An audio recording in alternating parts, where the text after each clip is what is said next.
दोनों घर जाकर सच बताना चाहते हैं। पापा, मैं सब जान चुका हूँ। क्या जानते हो तुम? चाचा और मामा को लेकर जो हुआ था वो हादसा। पापा चौंक जाते हैं। किसने बताया तुम्हें ये सब? सच बताइए पापा, क्या आप मानते हैं कि सान्या के मामा ने चाचा की मौत कराई? ये सच नहीं है। फिर आप चुप क्यों थे? फिर वहीं सान्या के घर में माँ, वो हादसा, मामा और चाचा का, ये बातें तुम्हें किसने बताई? सच क्या है माँ? मामा दोषी थे? माँ जोर से रोने लगती है। नहीं, वो निर्दोष थे। फिर असली सच क्या है? रात को आरव और सान्या फिर मिलते हैं। आरव, माँ ने कहा मामा निर्दोष थे। पापा भी यही कह रहे थे कि उनके भाई निर्दोष थे। तो फिर दोनों परिवार निर्दोष कैसे हो सकते हैं? अचानक पीछे से एक आवाज आती है। क्योंकि असली दोषी न तुम्हारा चाचा था न मेरा भाई। दोनों मुड़कर देखते हैं। पुजारी वहीं खड़ा है, लेकिन इस बार उसके चेहरे पर अजीब सी मुस्कान। आप? वो मेरी बेटी थी। आप क्या कहना चाहते हैं? वो लड़की जिससे दोनों परिवार के बड़े बेटे प्यार करते थे, वो मेरी बेटी थी और उसकी मौत मैंने करवाई थी। पर क्यों? क्योंकि मैं नहीं चाहता था कि मेरी बेटी किसी अमीर घराने में जाए। मुझे डर था कि वो उसे दुख देंगे। लेकिन आपने दो परिवारों की जिंदगी बर्बाद कर दी। और अब तुम दोनों मेरी बेटी की ही तरह एक दूसरे के लिए जान दोगे। हम सच्चाई सबके सामने लाएंगे। कोशिश कर लेना। बूढ़ा पंडित लाल लाल आंखें करके कांपते हाथों से चाकू निकालता है।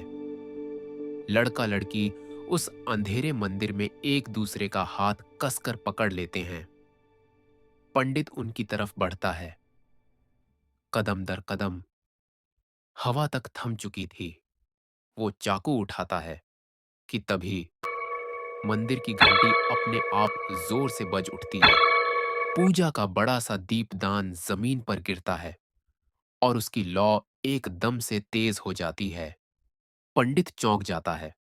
दोनों पीछे हटते हैं। अचानक पास की दीवार पर एक पुरानी प्रतिमा का साया ऐसे हिलने लगता है जैसे कोई देवता सच में जाग गया हो। पंडित डर के मारे पीछे हटने लगता है। लड़की साहस करके कहती है, अगर आपका काम पूजा है, तो यह हत्या कैसी पूजा है? मंदिर न्याय चाहता है, खून नहीं। उसकी बात के साथ ही फिर एक जोरदार घंटी बजती है और चाकू पंडित के हाथ से छूटकर दूर जा गिरता है। पंडित घबराकर जमीन पर गिर जाता है। उसकी आंखों में डर और पछतावे का मिश्रण साफ दिख रहा था। वो कांपते हुए बोलता है, नहीं, ये देवताओं का संकेत है। मैंने गलत किया। मुझे माफ कर दो।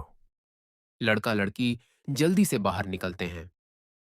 बाहर आकर दोनों एक दूसरे को देखते हैं। डर के बाद उनकी आंखों में सिर्फ एक दूसरे के लिए प्यार और राहत थी। लेकिन कहानी यहीं खत्म नहीं होती। मंदिर की दीवारों में जो छाया हिल रही थी, वो बस हवा नहीं थी। कुछ कुछ और था जो उन्हें बचाना चाहता था।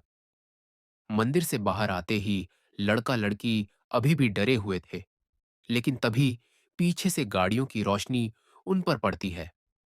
दोनों मुड़कर देखते हैं। उनके माता पिता खड़े हैं, चेहरे पर चिंता और आंखों में डर कि कहीं उनके बच्चे को कुछ हो न गया हो।